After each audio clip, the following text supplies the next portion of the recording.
Hi there. This screencast is for the start of Unit 3 on conditions and iterations. And starting with Chapter 5, we're going to look at conditional structures, if, else if, else statements. So for those of you that have taken programming 1, 2, a lot of this will be review, but there will be some significant syntax differences we'll point out as we go here.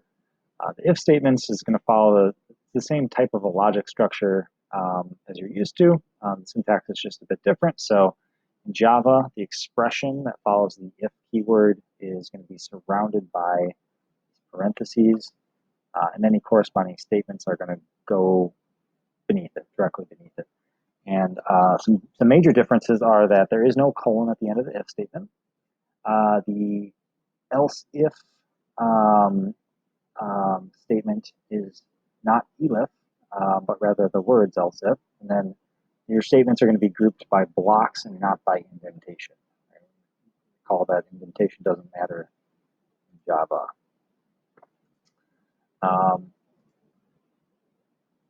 So this is what an if-else statement would look like in Java. The else is just the keyword else all on its own, followed by any corresponding statements.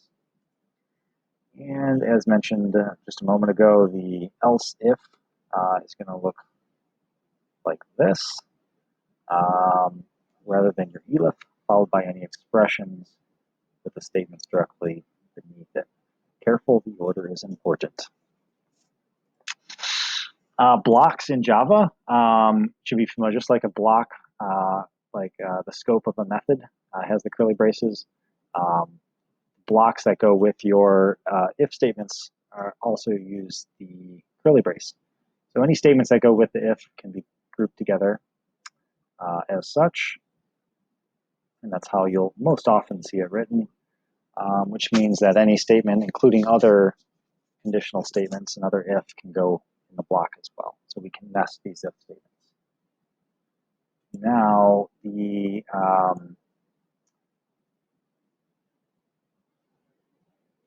equality and relational operators are going to be the exact same as they were in programming 1 and 2.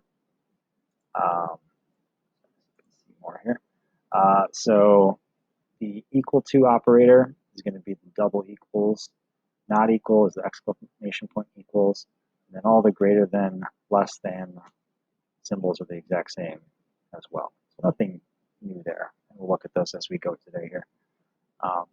So let's go ahead and jump into our BlueJ project for this unit. We're going to be in the conditions class for this. Go ahead and set up your name and date at the top. And then we're going to write a method for this part of the notes. It's going to be a static void method. We're going to call this if example. Find the scope of it.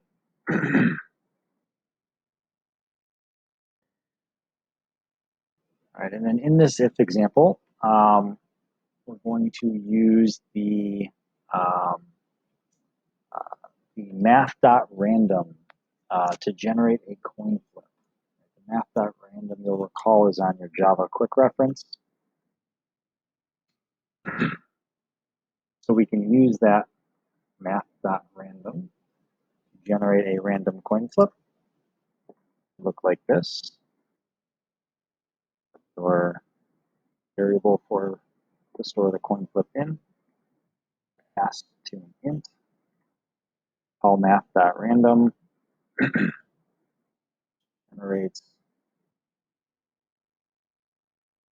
a number between 0 and 1.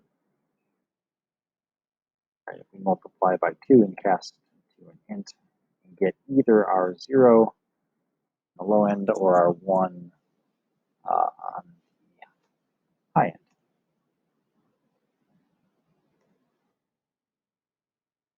Okay, so now that we've got a coin flip, let's discuss our simple if statement. Why don't we actually write it first? So we see the syntax. So in Java, got the if keyword, followed by an expression. In this case, we'll check to see if the coin flip is 1 half. No colon. We define the scope for ourselves for this if. And in this case, we'll just print out the fact that the coin is heads. If you get a 1.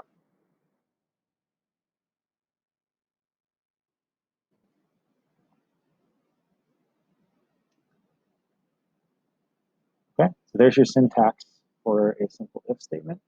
Now, as I go through these notes, if you need to pause the video to catch up, go ahead and do so.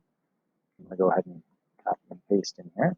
The fact that this is an if statement, and it will execute the corresponding block if the conditional expression, coin flip equals 1, that expression is true, our system.out.println will run. So conditional expressions are evaluated either true or false. Has to go inside the parentheses, grouped by the blocks, or the curly braces instead of the indentation. But note, we still do indentation, right, to structure our code, make it look a little nicer. And remember, if you use your auto layout from our edit menu, if we do get any inconsistencies, we can usually fix it with that auto layout, which is nice. And there's no colon after the conditional expression, like there was in Python. All right, so let's test this out.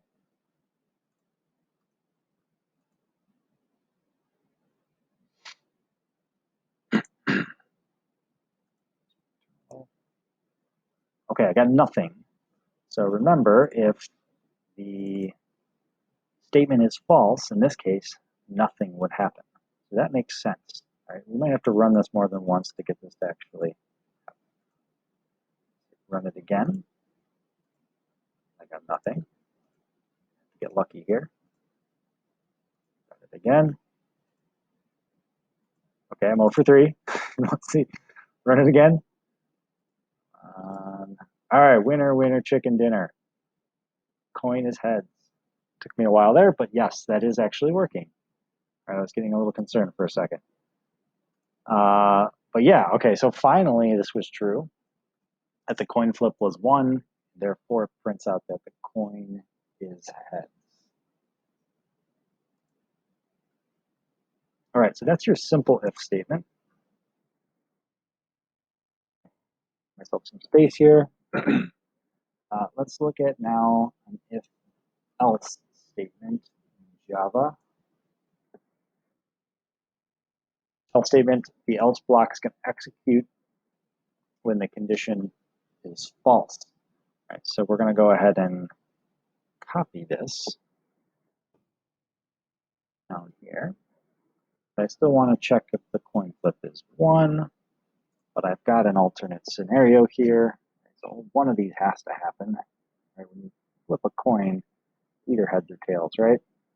So I'm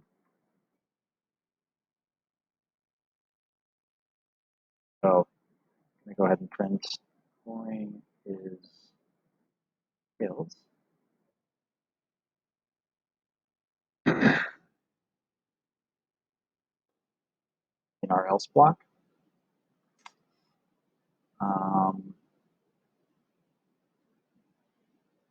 Yeah, we'll just leave that. All right, and now let's test this out as well. Make sure this actually works. Go back out here, run our if example. All right, coin was heads, and coin was heads. We got one coin flip, and it was heads that time. So if it's tails now, we should be able to see the alternate. Right, so let's run this until we get a tails.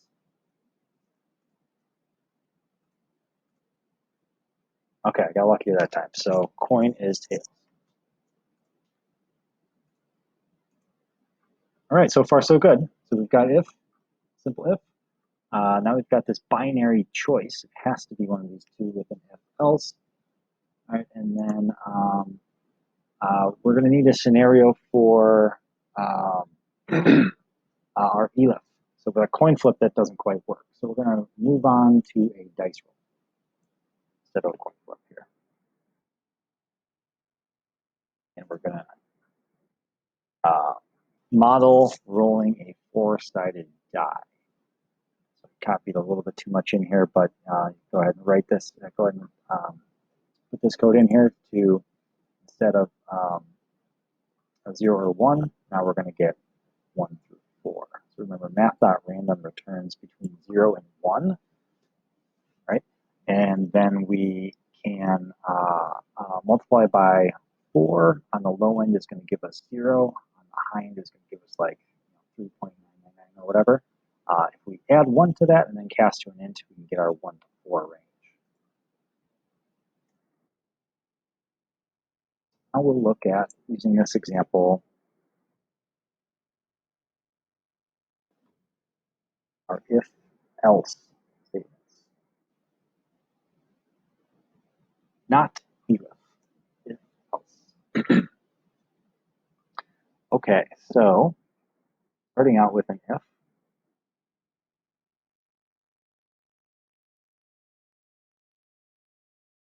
So we'll have our expression, we'll check first if it's 1.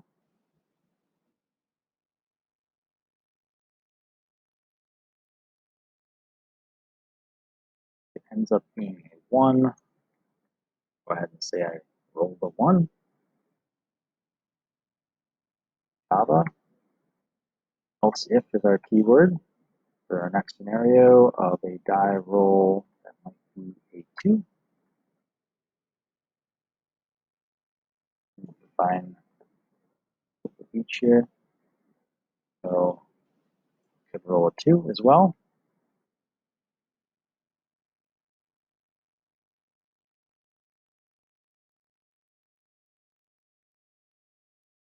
We might roll a 3.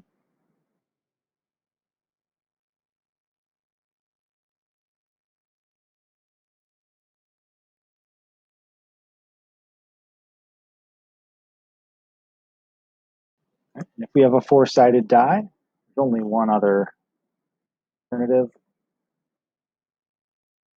for our else. We rolled a 4.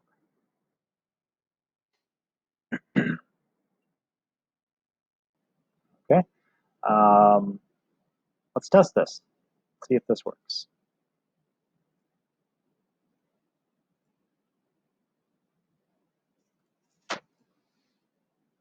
Okay. That time we rolled a 1. We want to test our code multiple times to make sure it's working. Got a 3 that time. 3. Hurt to keep rolling. I got a 2. The alternate scenario should be that I can get a 4. I have to get lucky here.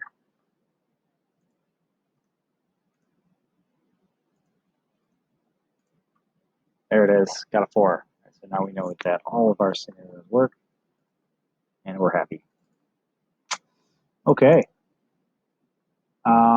So I'm going to add one more thing actually here.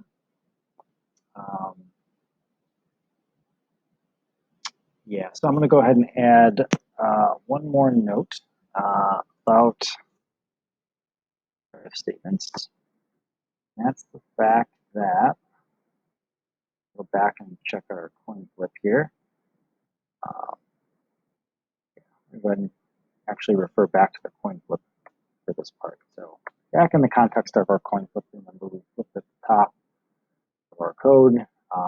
We don't actually have to define, if we have a single thing that we're going to do that corresponds with an if, we don't have to use the curly braces to define the scope.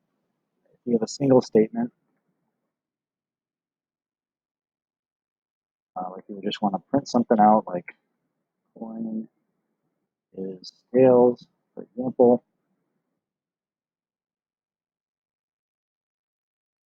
right?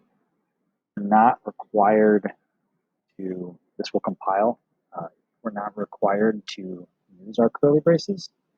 And that doesn't mean it's a bad idea to use curly braces. In fact, I think it's a good idea to always use the curly braces. But just so you are aware, you can do this.